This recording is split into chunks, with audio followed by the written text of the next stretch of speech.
It is not a known fact that INEC did not just perform the most shambolic election in this nation's history. INEC is also now working with the enemies of this country to ensuring that the Labour Party and Peter Obi, that the court has approved, to ensure that they monitor the reconfiguration process of INEC, as they say they are backing up the data in the server. Now, INEC is refusing them access to joining them. This to tell you all the lies that have been coming. Obviously, this election is an embarrassment to the history of this country. I swear to God Almighty, if Peter Obi, not be saying now Peter Obi be Peter Obi, in a terrible situation, this nation will be on fire. But thank God for the man, Peter Obi. He has stood by the rule of law, stood by due process, stood by separation of power, stood by everything legal and sane. We must thank this man. This is Peter Obi talking on Arise TV, explaining how much he has been deprived of his fundamental right that even the court has given access to. But INEC they play. INEC una they play. I just dey laugh. And if na say na someone like Bola Tinubu na dey Peter Obi should by now, for don't see Agberu don take over the street. But thank God for Peter Obi. Make una watch the video. A 21-minute interview of Peter Obi on Arise TV, saying it at his way, saying it clearly, talking about it the way it is supposed to be, giving his own opinion, giving his own side of the whole story and how the election matter at the end. As you watch the video, make you share this video. Share and make everybody see him. Say yes. Those of una where they say the man said must protest, he has not said anything about the protest, so that we will keep this country safe and sound. We must keep it safe and sound. We must have this country before we begin to even talk about who becomes the president. Also, as you share this, share your opinion on the matter. What do you think? What do you think that Peter Obi said that interested you? What do you think will be the next way? Then like this video so that Facebook recommend it for other persons. Make them see the video too. Oh yeah, let's do the needful. Joining us now is Mr. Peter Obi, presidential candidate of the Labour Party in the February 25th election held in Nigeria. Good morning and welcome to the morning show. Thank you. Mr. Obi, good to have you back with us on the morning show. Thank you. I'm tempted my to dear ask brother, you, Dr. Ruben. I'm tempted to ask you, how is it going? Après la guerre, as the French would say, but it looks like the war in this particular election is still on. And the race is still on. So how do you assess your journey so far? And what are you saying to your supporters and Nigerians, many of whom are disappointed with the conduct of the process so far? Well, my dear brother Ruben, my first question is to thank you for always inviting me, being there for Nigerians, thank the Arise facility for what they've done. My first is to thank God Almighty for His keeping Nigeria, protecting it, and blessing it. Thanking the good people of Nigeria for their interest and participation in trying to build a new Nigeria. The journey so far has been very tough. But that is what is expected. It's been difficult because you're trying to change what is there that hasn't kept us where we are. So it's going to be difficult. But if you look at the last election, as you know, it's probably the worst election considering in this particular republic, considering the 2022 electoral law, which was meant to improve our overall election process, and continued and consistent promises of the chairman of INEC that this is going to be the best thing that has ever happened to Nigeria and everything. And you could see it in all the editorials, in all the international newspapers from Financial Times, The Economist, Wall Street Journal, everybody, including Chatham House, where even the chairman was there. He has questioned the rating of the country. And for me in particular, it's one of sadness. 63 years after Nigerian independence, we can't conduct simple election. Talk less of any other, just election.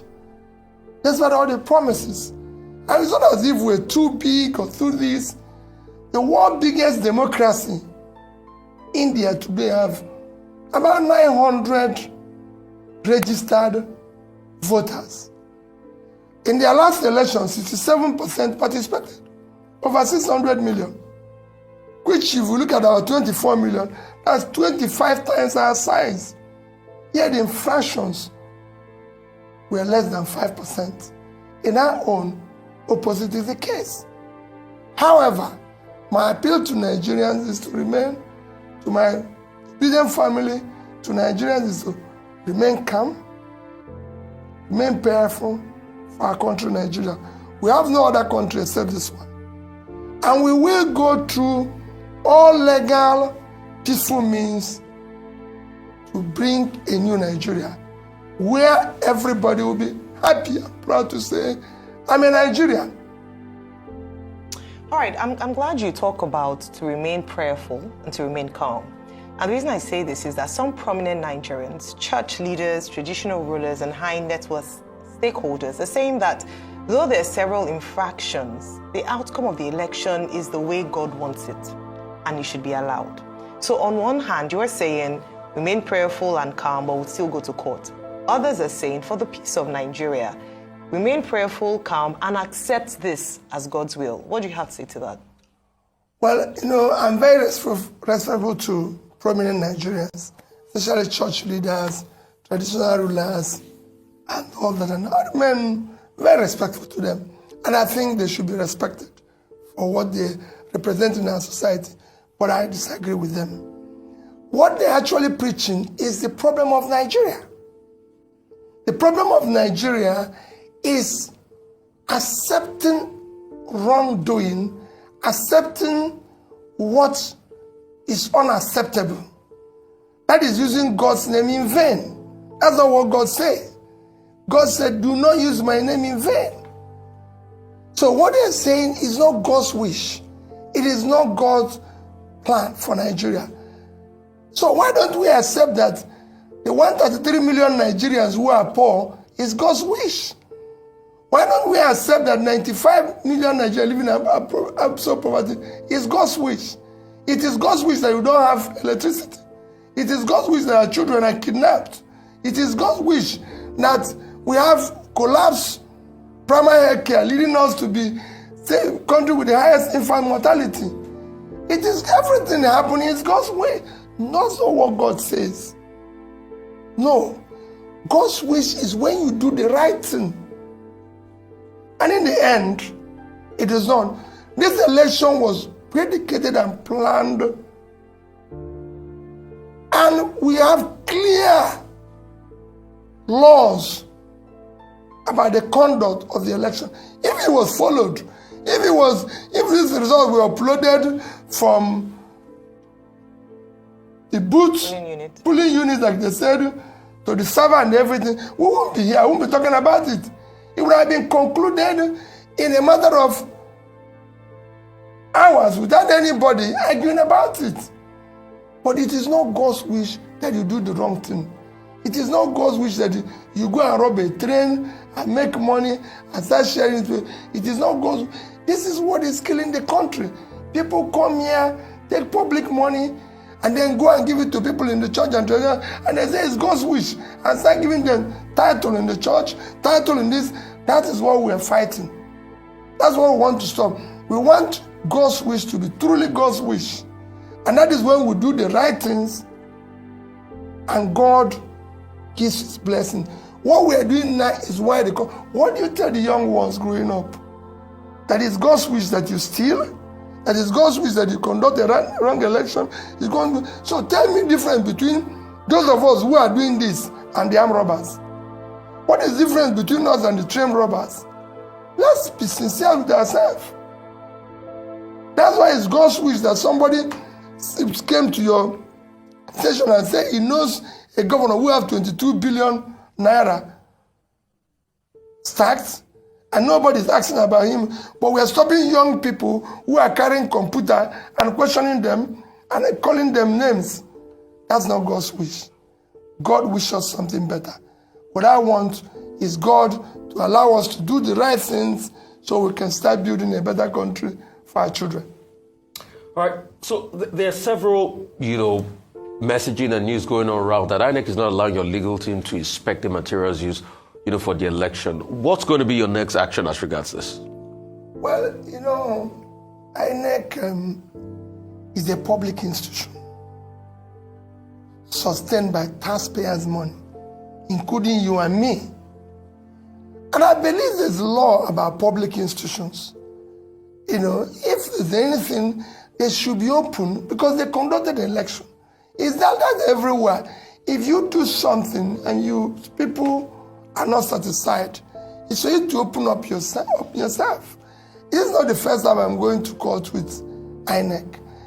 And since 2003, I would say several times, I've had to challenge INEC result. Remember that I'm the first governor in this country to come through the process of court by being in court for 3 years. Throughout the 3 years, I was in court with INEC giving me access to whatever materials they used to conduct the election. You've conducted the election, Rufai. You've announced or declared the winner. I'm only asking, can I have access to the documents and materials you used to arrive at that? I'm not asking you to change what you said. And remember, like I also say people, I'm not challenging their declaration. Sorry, I'm not challenging who they declared. I'm not challenging whatever the outcome. I'm challenging the process which they arrived at their declaration. And unless we do that, we're not going to stop the rascality we witnessed in that election. The process through which people come into office is, for me, I said it everywhere, is far more fundamental than what they do thereafter. There's a process of doing things. There's a process of arriving at any destination. If, like I said in my press conference, if you're going to answer His Excellency, the process of coming to that position must be excellent. If you're going to be a bishop, there's a process of being a bishop. Dr. Ruben is a doctor. Why didn't you call me a doctor? Don't that look like a doctor? You called him a doctor because he went and read PhD. Rufai might be awarded a doctor by university, so he's a doctor. But you can't just go on the street and say you're a doctor when you're not. So there must be a process, because even if it's going to be awarded, you must have done something that merited you to be awarded that. Or you must have, like Ruben, went and read PhD. Otherwise, we're all doctors. So a process is important. Right. So what would you be doing next, really, if they're not granting you access to this? We'll follow the law. We'll go back to the court and say, what you granted, these people are not obeying. We're not going to be, for me, we'll do whatever is necessary within the law. Whatever we're going to do will be for the interest of the country. But they will give us access because they pronounce and declare somebody. So we must have access to the process they arrived at that. Since February 25, there have been reactions to your participation, to your role, to what you represent. Governor Nyesom Wike of Rivers State says you are the hero of the entire process. And what is his explanation? His explanation is that you stopped PDP from winning in the traditional places. That for doing that, as far as he is concerned, and for making Southern presidency possible, you are his hero. Festus Keyamo, spokesperson of the APC, also waded into the matter and said, in fact, that you have served your purpose in this electoral process. That the purpose that you were to serve was to help make Asiwaju Bola Ahmed Tinubu president-elect. That's his own reading of it. He says, because without you stopping the PDP in their traditional states, Bola Tinubu will not have emerged as president-elect. Number 3, Reno Omokri, who is a spokesperson for the People's Democratic Party, says, well, APC may have rigged, but that Mr. Peter Obi was the perfect rigger in that election, and that you rigged in the Southeast, that he's surprised that a candidate will be reporting 97% of the votes from certain states of the Federation. Of course, Atiku Abubakar, presidential candidate of the PDP himself, had admitted that your leaving the PDP hurt his chances in that election. What do you say to these general comments on your presidential race? Well, Ruben, my first reaction generally is that I contested the election. I wasn't contesting it to help anybody to win. And I continue to say that even the declared winner did not win. You might have been declared by whatever means, but you've not won the election. Ruben, to win is to win the people. Democracy is government of the people, by the people, for the people. That means if you must win, you must win the people. But if you don't win the people, you've not won. And I can tell you, the last election, the declared person did not win. However, that is what we're challenging. The rascality is what we're challenging. On the various comments, let me use the issue of Reno or mockery. Ordinarily, I won't comment on anything because I only comment on or reply fellow presidential candidates, not their spokesperson, because they're not contesting. But since something that I have never participated or been part of was mentioned, I need to reply it. Ruben, I have never, and I will never ask anybody to add one vote for me that doesn't rightfully belong to me. I've never paid anybody to rig election for me. Go all over Nigeria and ask anybody in INEC, the so-called EOs, resident commissioner, everybody, whether any of them have met Peter Obi saying do this. Go and ask police, army, anybody. Never. They are referees. It is their job to do their job. I've never. This show where I got 97% is in Anambra State. Reno Mokri forgot that in 2019, go and check the records, where PDP had the highest vote was in Anambra State. When in 2019, when I was vice presidential candidate to Atiku, our vote in Anambra State was 95 point something, almost 96%. That's where PDP got the highest vote, because I was on that ballot. And they know me. Ruben, I live in Onitsha. If you want to know whether I get 95% in Anambra State, come and go to Anambra State with me. I don't need police. When I come out, you see the reaction of the people. In fact, I'm actually surprised I didn't get 100%. I'm telling you, because I don't know who will be voting against me in Anambra State. In the Southeast, it's a similar situation. People know me. People know what I stand for. People know I've kept to my promises. People know I've kept what I've said. It's a simple thing. It's like people go about and say, oh, he got votes in Lagos because of the Igbos. Remember how many Igbos live in Lagos?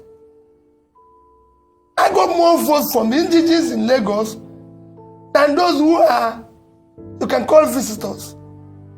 Are the Igbos in Nasarawa? Are the Igbos in Plateau? Are the Igbos in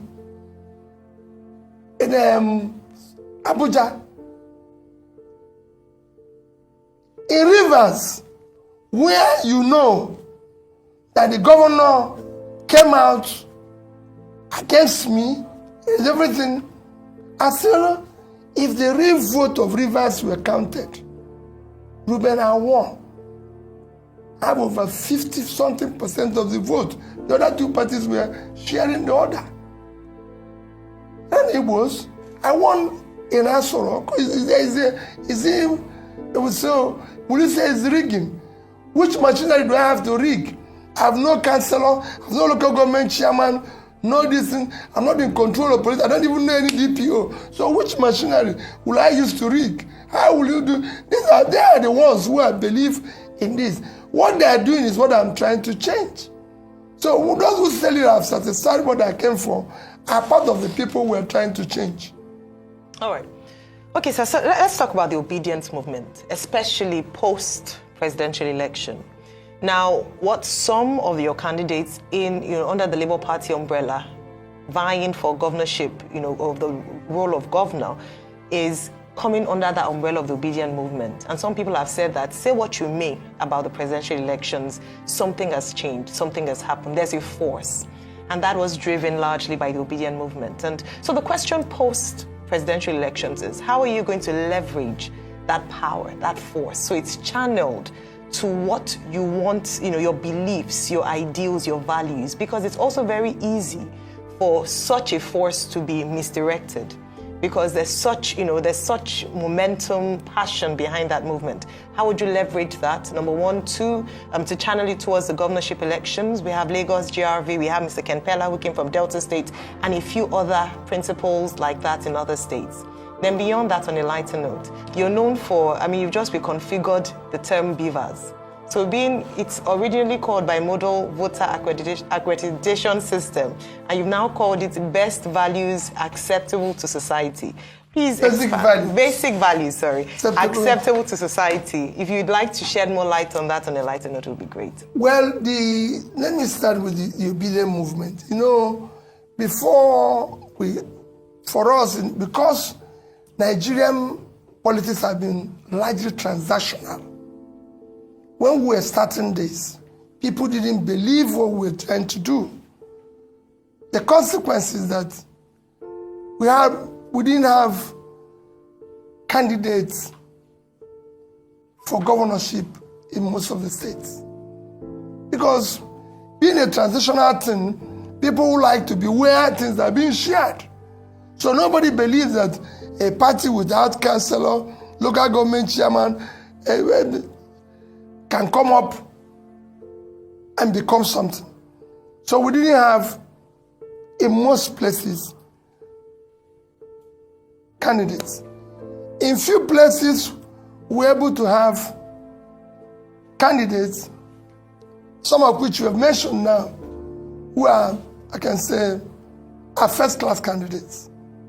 You just mentioned two of them, and I believe